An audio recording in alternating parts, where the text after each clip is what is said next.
What is good, Ninja? OJ over here from PlayerEssence, and welcome to another PE Nintendo Switch news video that I have here in my village. Today, we have some awesome information, like always, so let's go ahead and get right into it. So, NBA Playgrounds update will improve Nintendo Switch loading times, and Shaq Fu development is complete. So, Saber Interactive has spoken about supporting NBA Playgrounds going forward with multiple updates on the Nintendo Switch. One of the big things we're waiting on is the ability to play online, which should be coming very soon. In an interview with Just Pause, Saber Interactive CEO Matt Kart said that loading times are being improved. This is an issue for some on the Nintendo Switch, and loading takes the most time on Nintendo's console than any other version. It should be addressed soon, as the team apparently improved the situation with the first upcoming update. Additional player packs and playgrounds will be distributed for free. Also, Journeyman players will receive updates to allow you to choose their team. We previously revealed that Shaq Fu, a Legend Reborn, is on the way to Nintendo Switch. It might not be too long before the game debuts, as the core development is finally complete. Now, there is a full interview that you can check out in the description below. For those who don't know what Journeyman players are, it's basically players who've been on many different teams, so they're kind of like journeymen. They wander around and go to different teams and play on different ones, so you'll be able to pick them instead of just having them be on one team. They can be part of multiple different teams, which is really good. Brings the variety a little bit better as well. And I've been playing NBA Playgrounds, as you guys know. It's a great game. Some issues here and there, obviously the loading times. There's some issues with some of the AI as far as the cheapness of it, and certain things that have kind of came up. I mean, you guys saw on my stream the perfect shots that they were doing and everything. But I do feel that overall the game is really good. Online needs to be added, and I think that's really where you're going to see a lot of the fun come out of the game, because of the online, the rankings, adding new playgrounds, adding new packs, things like that are really going to help the game. So I do feel that NBA Playgrounds is a great start. They have a great basis for a game, and it'll only get better with time. Alright, and moving on to the next article here. We've got more information on Mario Kart 8's Deluxe debut, Japanese sales, and Nintendo Switch sales. So, now that the Japanese holidays are over, specifically Golden Week, sales trackers aside from Famitsu have delivered sales numbers for the week of April 24th. Both share more information about Mario Kart 8's Deluxe's big launch. According to Media Create, Mario Kart 8 Deluxe sold 285,000 copies up through April 30th. That is down slightly from the original game on the Wii U, which released on May 2014 at 326,000 copies the first week. However, considering the Wii U had sold a total of 1,765,000 units as of the game's release, when compared to Nintendo Switch's 770,000 units, there's a difference of 1 million in the spread. Considering Mario Kart 8 Deluxe is a port of the Wii U version with added features, Media Create feels the initial sales are favorable. That's pretty obvious. I think anyone could see that Nintendo Switch has sold 1 million less, but almost sold as much copies, and we still don't know how much that sold digitally, because that was #1, so it could have even topped it, or maybe even got close to that number as far as what the Wii U did with digital sales. Dengeki also chimes in with some data about Mario Kart 8 Deluxe's sales as well. They actually have it much higher at 355,000 copies in its first week. Also, the site says that Mario Kart 8 Deluxe sold through 70% of its initial shipment. Now, going back to the Media Create, the sales tracker notes that Nintendo Switch has surpassed Wii U in its 9-week total sales,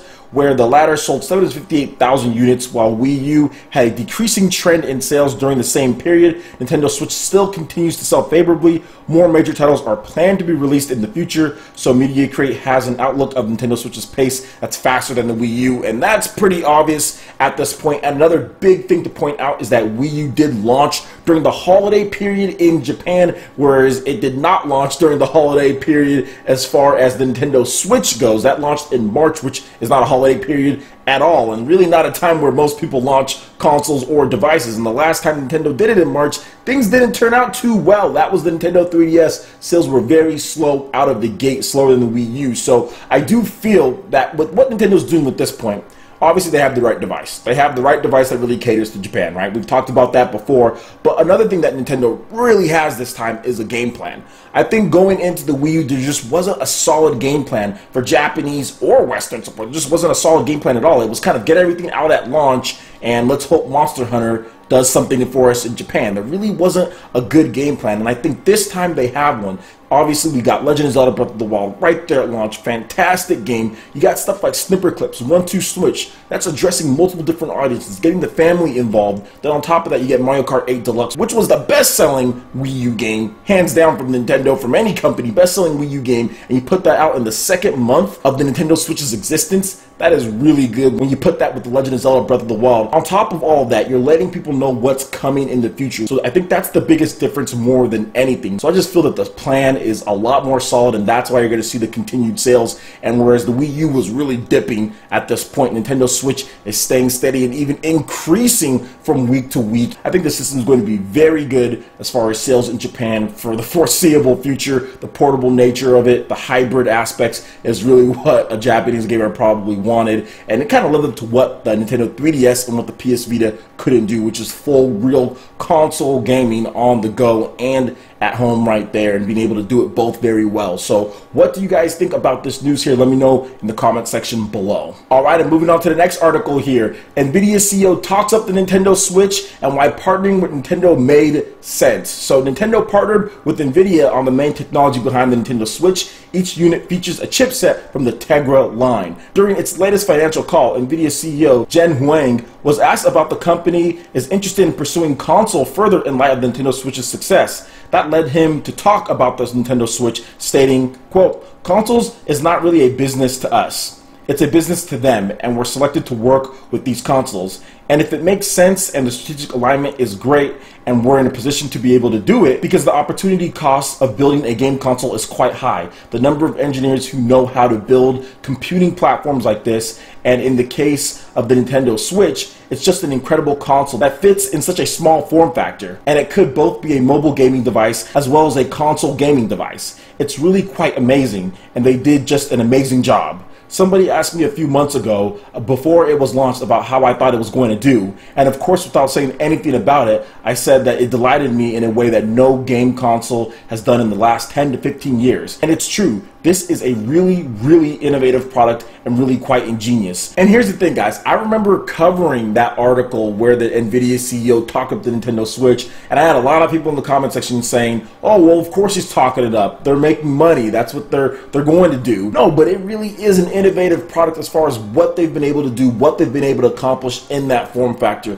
Absolutely fantastic. Having a blast with the Switch, and the portability of it not only just suits taking it outside of your home, but it actually suits inside of your home in multiple rooms, or if you want to watch in the living room while watching TV shows. I got my own combo going with Forensic Files and Mario Kart 8 Deluxe, so I can't wait till NFL season, because that is going to be freaking Nintendo Switch portable season when it comes to Sundays. So I'm really looking forward to that. Let me know what you guys think about Nvidia CEO's comments. I would love to hear what you guys have to say. Alright, and moving on to the last article here. The EA CEO is excited about the Nintendo Switch and considering additional games. Let's get into the article here. During its latest financial call today, EA was asked about the Nintendo Switch. CEO Andrew Wilson said the publisher is now very bullish on the system and expressed excitement that a new ecosystem exists. Wilson also stated that EA is considering additional games for the Nintendo Switch.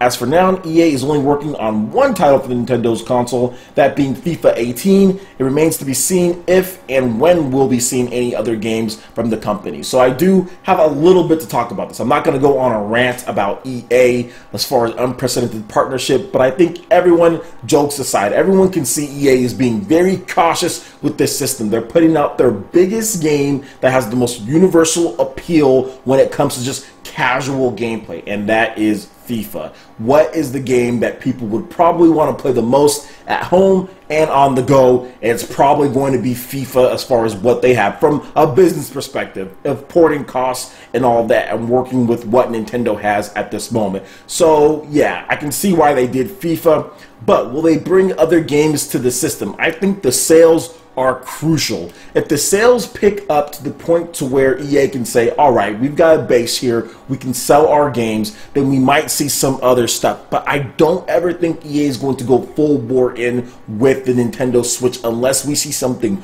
crazy unless we see a lot of other third-party successes from other developers that are similar to what EA does. We need to see some of the other stuff, like let's say Steep, for example, from Ubisoft. Maybe if that game does well, then EA gets a little bit more confidence that they can bring more of their sports games or other titles over. Maybe if Payday does good, then maybe EA says, okay, well, we can bring over some of our shooting games and things like that. So I do feel it's going to be based on a lot of sales and kind of how the things play out. But EA makes so much money and sells so much on PS4, Xbox One, and PC with their sports franchises and their exclusive Madden licenses. They honestly don't need Nintendo at all. So let's see what happens. I'm not 100% confident in EA. I don't really believe much of what they say, or if anything. I think sales will really determine what happens here. If it continues going the way that it's going, which I think it will, we'll get some more announcements potentially at E3 or later down the line. But it is good to see that they are kind of changing their stance a little bit, because before they're like, hey, we're bringing FIFA, that's really it. We're kind of like waiting and seeing. We'll go where the gamers are. Now it's moved on to, oh, well, we're excited. We're considering other games, which they didn't really say before. So awesome stuff there. I guess that's good, but we'll see what happens in the future. Alright guys, that wraps it up for this video here. I want to thank each and every single one of you. The response on the Patreon campaign has been amazing. You guys are awesome. We've already hit our first goal as far as $100 go from like 30-something Patreons. Thank you to each and every single one of you. And I know a lot of you guys are excited for this giveaway we are doing for the Legend of Zelda Breath of the Wild. We have this Guardian Amiibo giveaway on May 31st or early June. We're going to be doing that. So I'm probably going to add another second place prize in there as far as a video game goes. So if you're interested in signing up with our Patreon campaign and supporting PlayerEssence and entering in to win this, make sure you check out the description below. Check out our Patreon page and pledge any tier, and you'll have at least one entry to win this bad boy. And I'm probably going to be adding another second place finish with a game or maybe even an eShop gift card. So thank you to all the support, and I am working on that ninja video for you guys, and we'll be having a bonus live stream today. We'll be having a bonus live stream, so look forward to that. I got some awesome information to go over with you guys, especially when it comes to the channel and getting content to you guys faster, so look forward to that. Alright Ninja, that wraps it up for this video here. Go ahead and hit that like button if you did like it. Let me know you guys want more content like this going forward in the future, and subscribe to PlayerEssence for the latest news, reviews, discussions, and more. Thank you so much for watching, and we'll catch you Ninja for the next video. Peace!